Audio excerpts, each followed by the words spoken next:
Well, hi everyone, I'm Andy Asher. This week we're talking about retiring overseas, and someone who knows a lot about that is Kathleen Peddicord, who writes about the secret to taking control of your retirement in 2016 by expanding your horizons in other countries. And she is here now. Kathleen, great having you here. And how did this passion begin? Hi, thank you very much for having me. It's great to be here. And my story is very organic and accidental. I wanted to be a writer. I studied English literature and writing in school.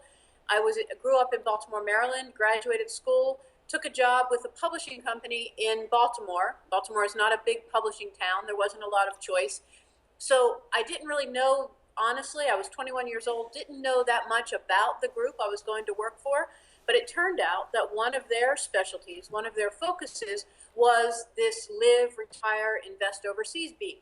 And so through that position as an entry-level editor, I had the chance to develop and evolve organically over the years. In fact, I was with that group for 23 years, my whole career, until I left to start my own thing.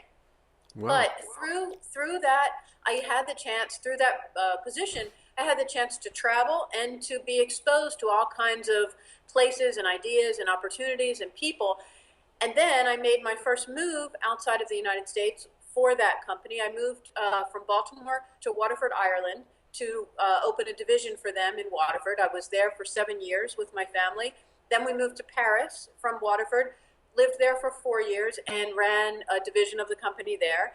Then, when I decided I was going to do my own thing, left that publishing house and decided, my husband and I, that we also needed to leave Paris, because as great a place as it is to live, France is not a place to be an entrepreneur. It's not a place to start a business. The French are not very kind to entrepreneurs.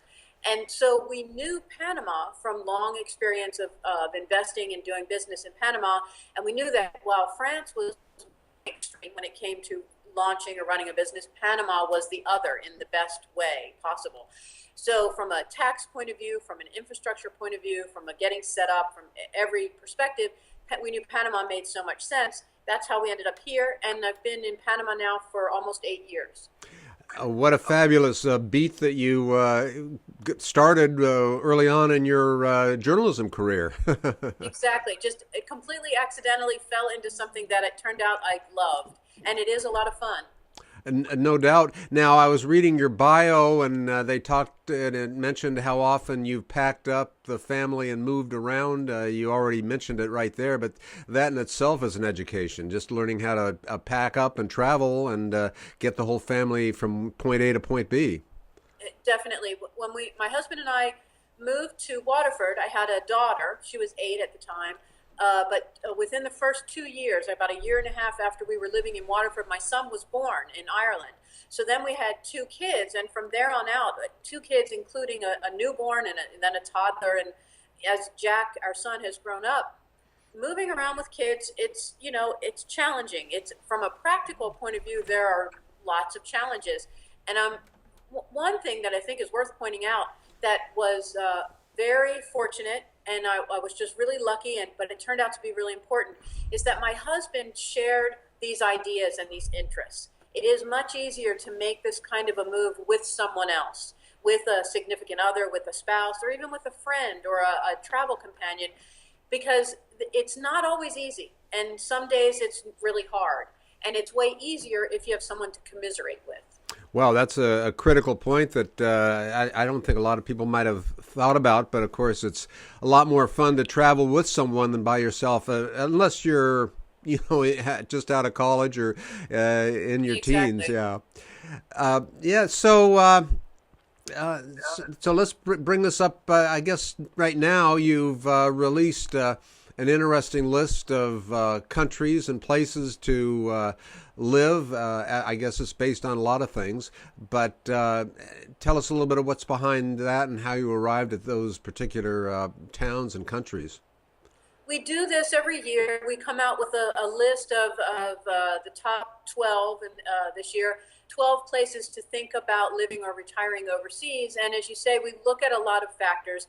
Most of them from personal experience, either our own. I have an editorial staff here in the office in Panama City, and plus we have correspondents who we work with regularly in all of these places around the world. So we make these decisions based on firsthand experience. It's not from research, because one thing I have learned, I've been doing this for 30 years now, one thing I have learned is that the research doesn't always stack up, for better and for worse. You know, sometimes a place is way better than you might expect it to be based on what you've read or heard, and sometimes the reverse is true. So we base this as much as possible and really largely on real life experience. And we look at the cost of living, the cost of real estate, healthcare, taxes, safety, infrastructure, recreation and entertainment. What would you do with yourself once you were there? And the weather. Those would be the big categories. So I went through the list. Now, I may have missed it, but I always thought one of the most popular places that I hear about is Costa Rica. And is that absent from the list? That is absent from the list, and we get a lot of questions about why is that not on the list. And as I say, I've been doing this so long, I did report on Costa Rica and recommend it back in the 1980s. In the mid-80s, when I started out, Costa Rica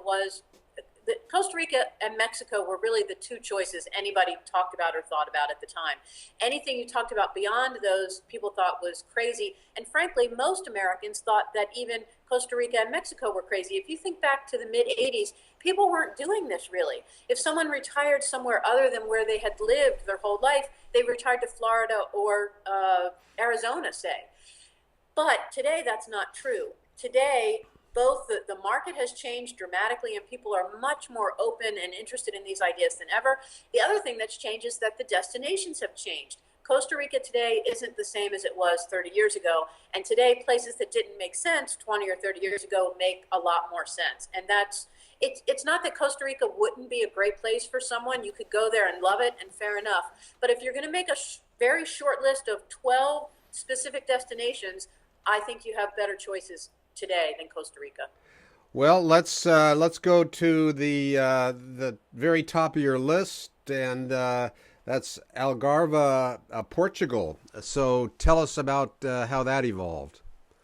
Algarve, Portugal is a place that kind of checks all the boxes. It has everything you could want if you're interested in Europe. And that's one thing to think about. You know, big picture, the places on the list break down into three regions: Latin America, Europe, and Southeast Asia. Those are the three regions that make the most sense, that have the most to offer in this context. And some people are know very surely what they want, and they want tropical, or they want beach, or they want exotic, or they want old world lifestyle and that kind of cultural living.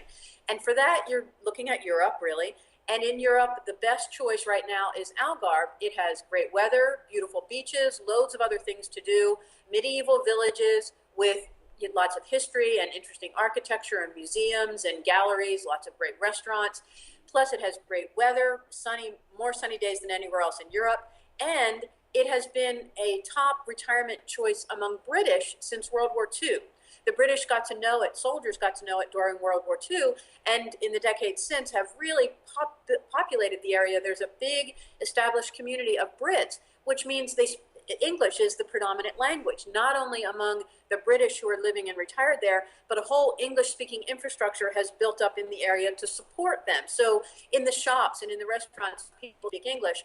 And for Europe, that's a big plus. The other important thing to highlight in the context of Europe in general and the Algarve in particular right now is the strength of the dollar. And so the dollar is so strong against the euro. If you ever wanted Europe, this is the time to get it. And Algarve is particularly affordable.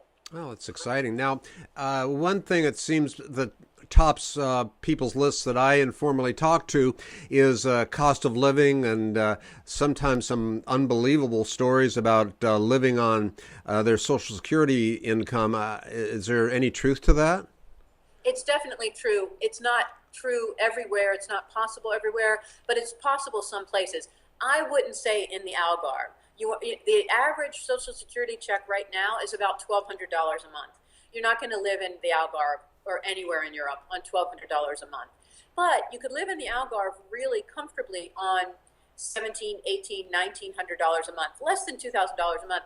That's a pretty affordable budget. That's I mean, that's within reach for a lot of retirees. If though you're on a more limited budget than that, if you're looking at a Social Security check alone of $1,200, $1,000 a month, then you really want to focus on, there are some good options in Latin America. I would say Ecuador and Nicaragua at the top of the list.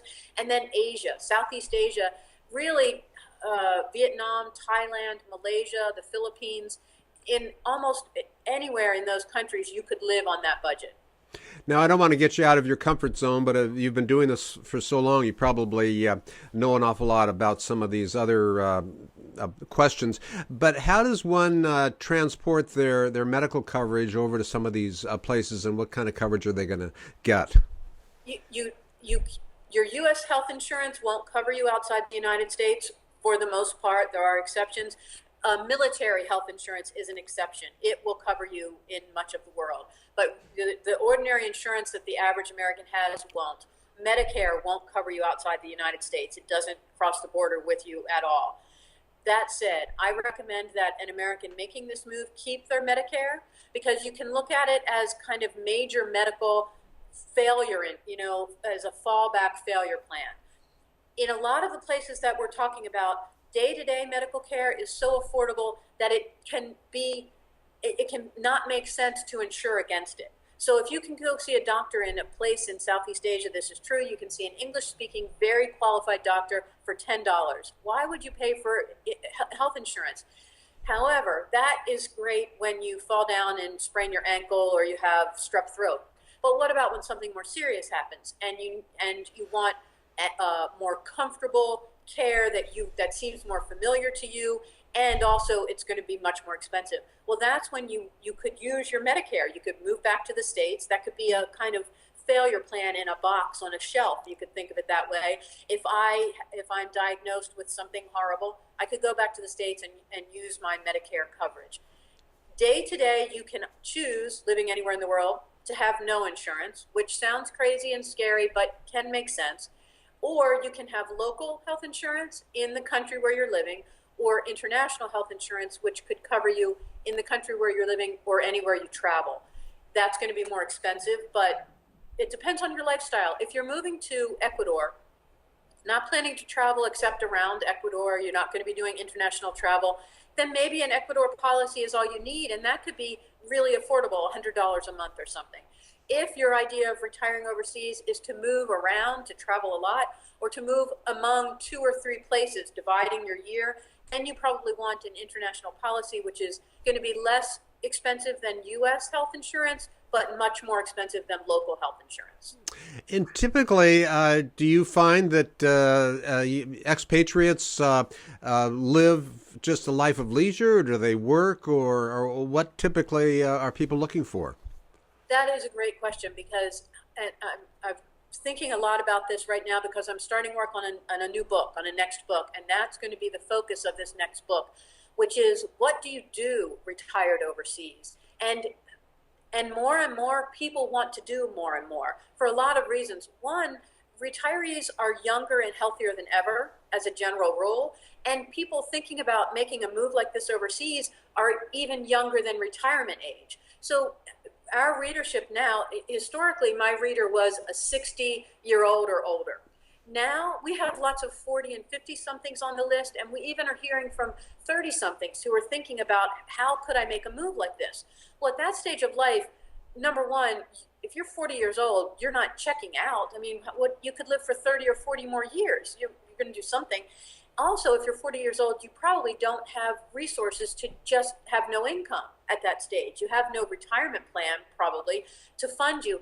So you're looking to do something, which I think is great, because retiring overseas opens up your mind and just expands your horizons in every way, including in opportunities for earning an income in a part-time way that is, the old saying, it's one thing to work to live to work, but it's another to work to live. Mm-hmm. If you're working because it's something you want to do and it's enriching your life and you're enjoying it and it's a hobby or something, and it's also allowing you to become part of your community and connected and to get to know your new neighbors and all of that, well, that's one thing, and that's great. And at this stage of life, I think it's a great idea. It's more possible than ever. thanks to the internet and other, how it's so easy in the current internet age infrastructure makes it so easy to do that kind of thing today.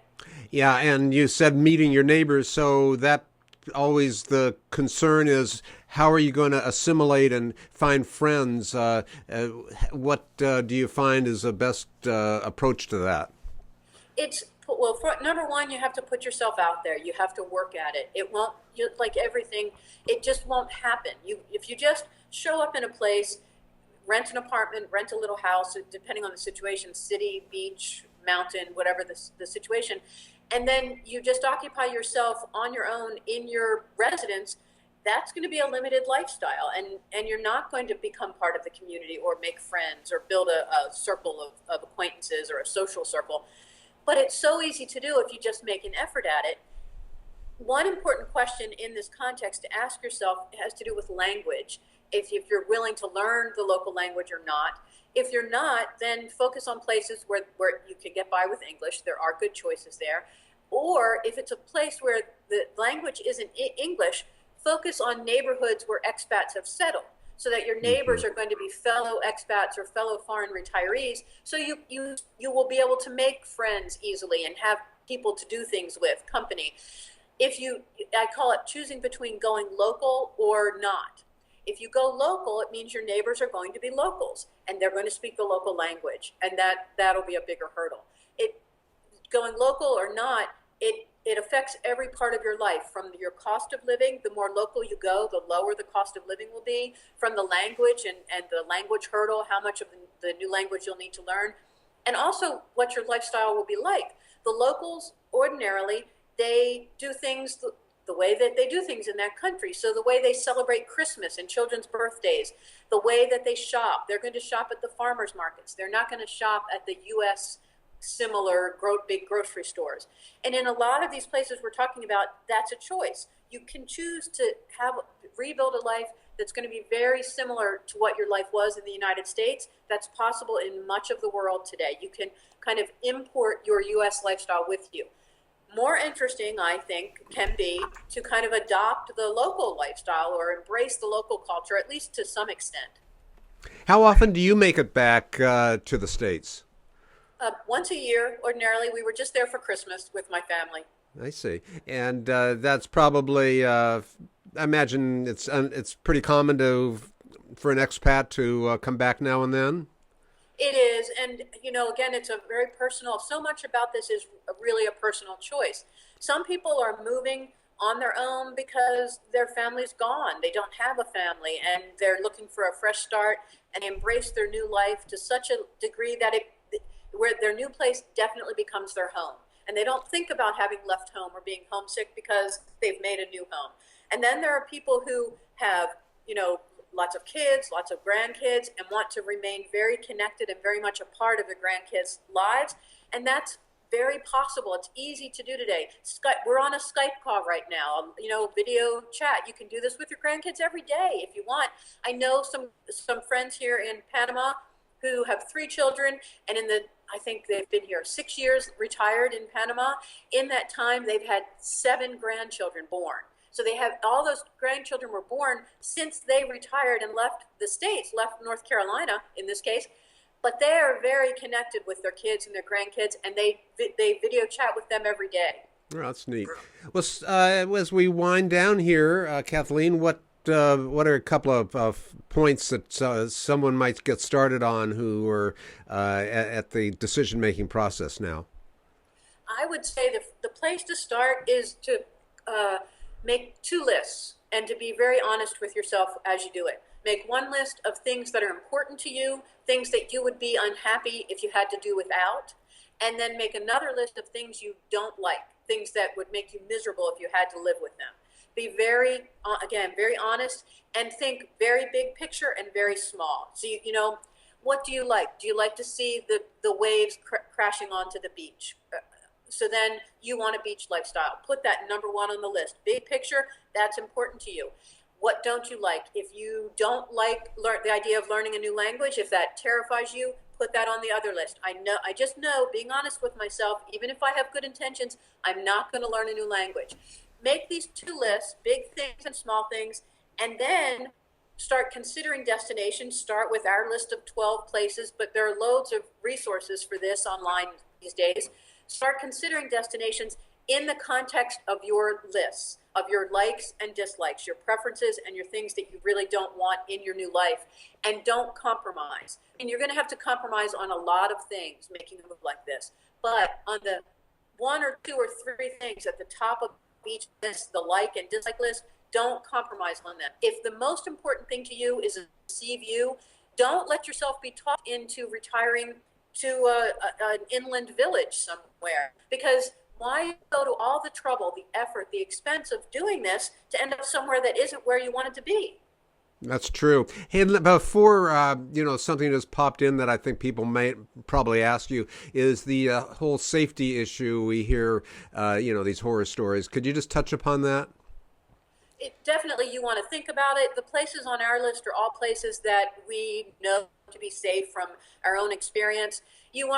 People ask about political stability and economic stability. I wouldn't worry about those things because they won't affect your life as a foreign retiree. What you care about is street safety. You're looking at it at a very practical level. You care if it's safe, if you can feel comfortable walking, around in the street, coming and going, and you don't want to feel nervous about going out and enjoying whatever the place offers you decide to live. But at the same time, I wouldn't worry about some of the places you could consider the governments are socialist or something, or the economies are in trouble. Those things won't really affect you as a foreign retiree. What you care about is literally crime at a street level. Well, listen, you've had some great information here, and if someone wants to find out more, tell us where that is. Well, we have the website is liveandinvestoverseas.com, and we publish a free daily e-letter that comes from me. I write this every day from wherever we are as we're traveling around. At the website, there's a place to fill in your email address and sign up. You'll start to receive the e-letter. If you decide it's not for you, you get tired of it, just unsubscribe. But it's a great free way to just start considering these ideas and just see where it leads. Great. Well, Kathleen, thanks so much, and enjoy paradise. Thank you very much. It was good to talk to you. Okay. Thank you. Bye. It all sounds pretty adventurous. She sure has certainly had a life of a world traveler. That was Kathleen Peddicord, founder and publisher of Live and Invest Overseas. Hey, we'll see you all next time. Thanks for joining us.